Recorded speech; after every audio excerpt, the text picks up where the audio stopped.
Santa Claus's origins came from a bishop known as Saint Nicholas, a generous man. A friend of his could not afford a dowry for his 3 daughters. Saint Nicholas wanted to donate gold, but knew his friend would be too prideful to accept. So at night, as they all slept, Nicholas threw a bag of gold into the socks drying by the fireplace. The daughters rejoiced, thinking that God had answered their prayers. They would soon find that Nicholas was the one who donated when he attempted to give gold again for his next daughter. Word spread around town about what had happened. Children and peasants alike all started to do the same, hoping to receive gold as well. Later on, he continued his gift-giving during his travels, and stories of St. Nicholas had begun to arrive into town even before he had. In one of his towns, he would meet his future wife. She was a carpenter's daughter and taught St. Nick plenty about the trade. Together, they built a cabin by a small town and had a child. Kris Kringle, they called him, and together they continued their tradition.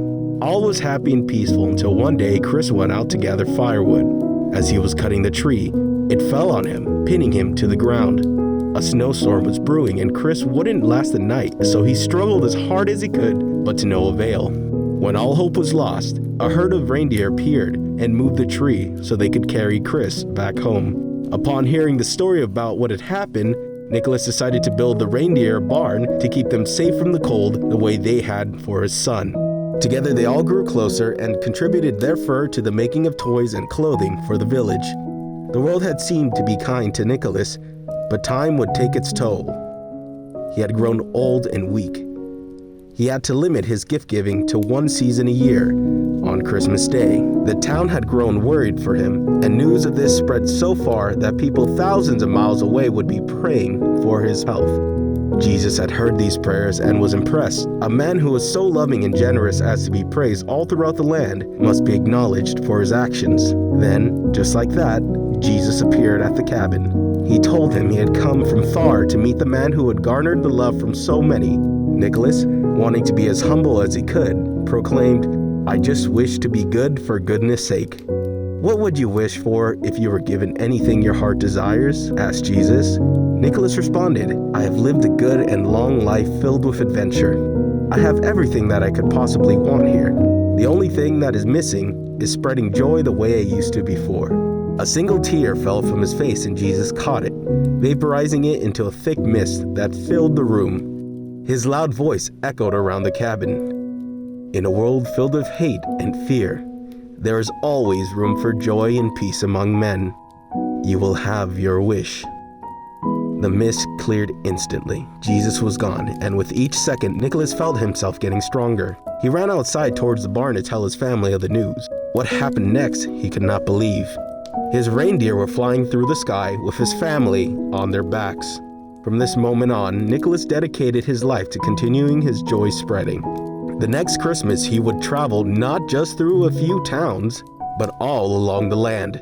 Reports from near and far stated that a man was flying with a deer holding a huge bag filled with toys. St. Nicholas was back. Even though he could not reach every home, each year he would become faster and be able to hold more presents. When he felt as if he was at his peak, he decided it was his son's turn to hold the reins. He had so many ideas on what could be done to improve his father's work. Kringle started to build a sled and trained the reindeer to pull it together, making him much faster than his father while allowing him to hold more weight than ever before. He decided for the first year he wanted to make a statement. All the good children would receive presents, while the bad would receive coal. It wasn't fair that the worst child could get presents while a good child couldn't, just because he lived too far away. So he wanted to incentivize gift giving. He made that statement very clear that Christmas by delivering presents to every single household in the world. Not a single home was missed. Even the most remote village was not left without presents. Kringle became a worldwide sensation overnight. Thousands of people per day would pilgrimage to a small town where they all lived just to meet him. Some wanted to show thanks, while others wanted his source of power. Every day became worse and worse until their house was overwhelmed by a group of assassins that wanted to have his speed. They were forced to explain how the source was divine and was transferred from his father. Unable to harness the source for themselves, they killed both his parents. In his anger, his hot-blooded stare turned them all to coal, what started to burn. Screams of pain ran through his burning house as he escaped with the reindeer, just as the others came with the same agenda to steal his power. In that moment, he realized he could never live near others, for greed and ambition would only hurt those he cared about. He went to find the most remote and cold place he could find, the North Pole, a place so unforgiving and cold that even the divine magic that protected them all could only barely keep them warm. Eventually, his reindeer could take him no further, and they landed in what seemed to be a small abandoned town. There were only a few cottages, way too tiny for a normal person, but it would have to do for the night. They huddled together and mourned the loss of his family.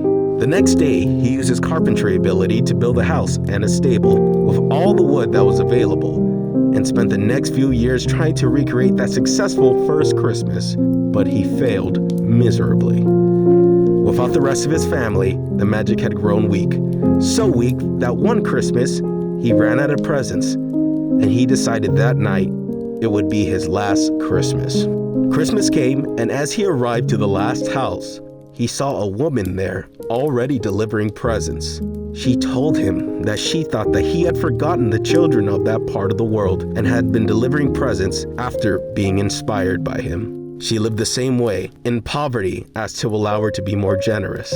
Kringle saw his father in her and told her that she would be better off working with him. Soon the passion he had for his purpose burned as red hot as his passion for her. With that passion, eventually came a child, set to be born on Christmas Day. They were ecstatic at the news and went out for a celebratory sleigh ride. During this ride, Kringle stumbled upon a tribe of elves. They had retreated deep into the icy tundra thousands of years ago after being killed off by the humans. Kringle, in an attempt to gain their trust, offered them a better life in exchange for helping him with toy making. He moved his workshop to their small town, and with an official agreement, his magic abilities were transferred to them. That Christmas, he returned to the birth of his son.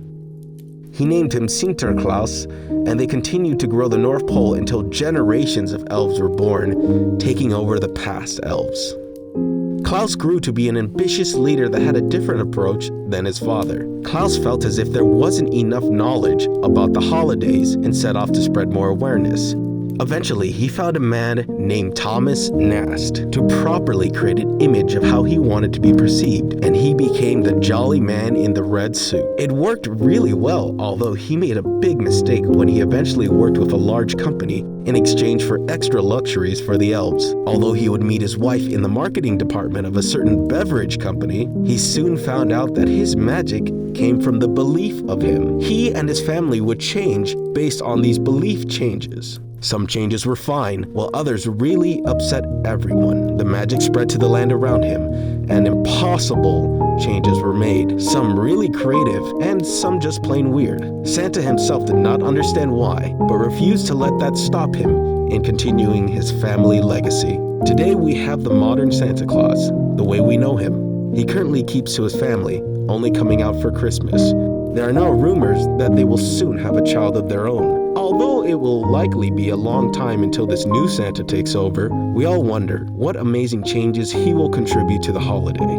So as you prepare to celebrate the new year, remember to appreciate what came before and to be grateful for what comes after.